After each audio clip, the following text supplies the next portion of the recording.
Sigurado ka? Totoo ba to? Sa ito? Nakatatlong test na ako. Pero ganun pa rin yung resulta. Buntis ako. Paano mo nasabi? Wala ka namang boyfriend. Sino ama ng bata? Si Cons?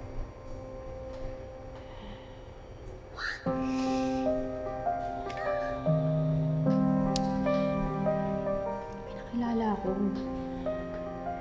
Nung gabing problemado ako. Nalasing ako. Nawala na ako ng kontrol sa sarili ko. Hindi ko naman inakala na aabot ako sa ganito. Paano ang pag-aaral ko? Alam mo ba yung pangalan ng lalaking yun?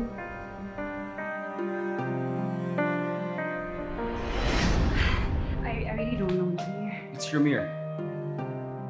Ramir Engano. Oh, sorry. Ramir. Ramir. Ramir? Ramir Engano. Hanapin natin yung Ramir na yan. Kailangan magkausap kayo para panagutan niya yung sanggol na dinadala mo.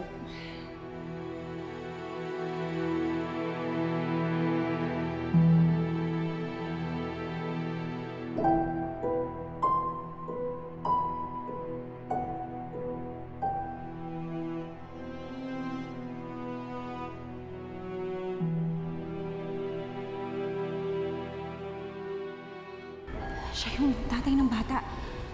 Ano pa hinihintay mo? Puntahan mo na! Sabihin mo sa magaling na lalaki na yan na nadisgrasya ka niya. Dalian mo na, puntahan mo na. Dalian mo na. Dali, puntahan mo na!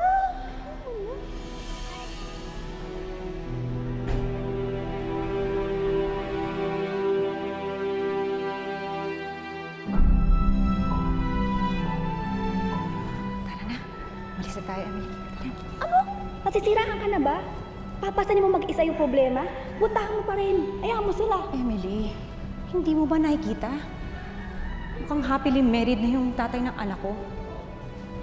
Tsaka wala naman din yung balak makasira ng pagsasama nila.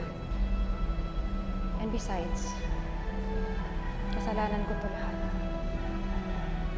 Kasalanan ko kung bakit ako napunta sa sitwasyong ito.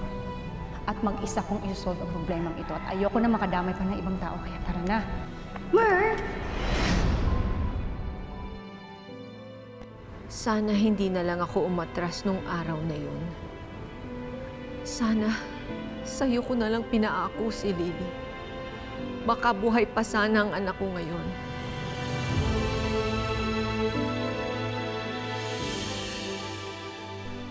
Kilala ko yung babae niya.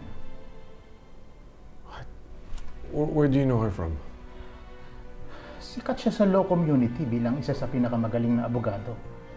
Siya rin yung founder ng Legal Advocates Bureau na tumutulong sa mga kaso ng women and children na walang pambayad sa mga legal assistance. Siya si Attorney Meredith Simon.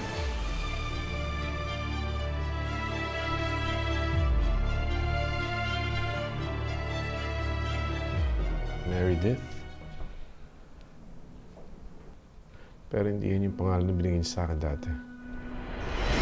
I'm not saying na itigil mo yung charity works mo. All I'm asking is for you to rest para makapag-focus na sa paggawa ng baby. So what are you trying to say? Ha? That it's my fault kaya hindi tayo magkaanak? Well, that's a factor. Yun ang sabi ng doktor. Ang problema kasi sa'yo, wala kang pahinga. Ang dami mong charity works, kung ano-ano ginagawa mo. No, Ramir! Don't place the blame on me. Have you ever considered na baka ikaw yung problema? Ha? Every time I bring up na kumonsulta tayo ng doktor, lagi mo kong binabarad, di ba? Walang diferensya sa akin.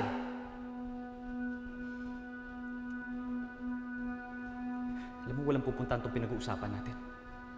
Kung ayaw makinig sa akin, di wag. Ikaw yung magaling, di ba? Gawin mo kung ano gusto mong gawin. Total, ikaw naman palaging tama.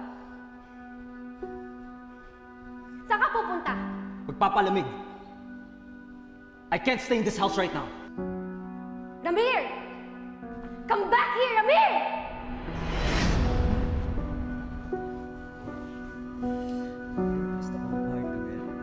Bitawan mo. Ano sasabi mo? Bitawan Bitawan mo ako, manyak! Ano ka ba? Bitawan mo ako! Hoy! Ano problema mo, ha? Ikaw na nga nabasusi ko pagalit. Subukan mo lapitan itong babaeng to. Pupugpugin kita. Alis!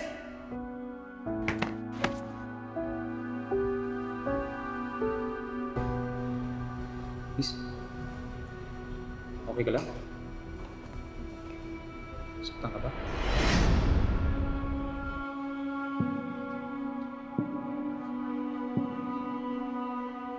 Oh, ikaw madali ka ba? May importante lang ka. Actually, bago sa akin lahat ng ito. At spending the night with you has been... Makikita ba tayo ulit?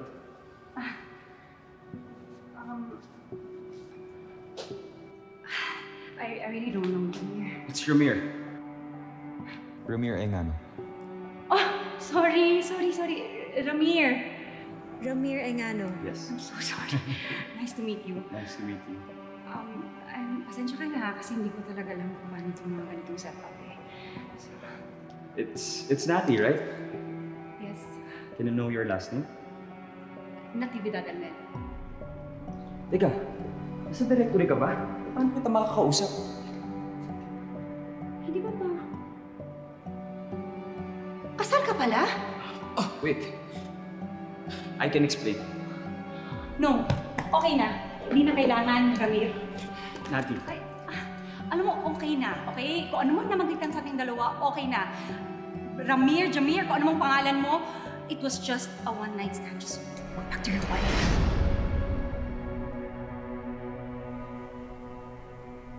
Would you mind telling me what's going on, Ramir?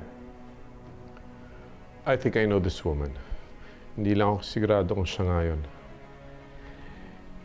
Evan, I need your help. Kailangan makahanap ka ng lumang litrato niya. Something preferably 25 years ago. But still, you haven't told me kung bakit sobrang interesado ka kay Atty. Simmons. Evan, please. Tutulungan ba ako o hindi?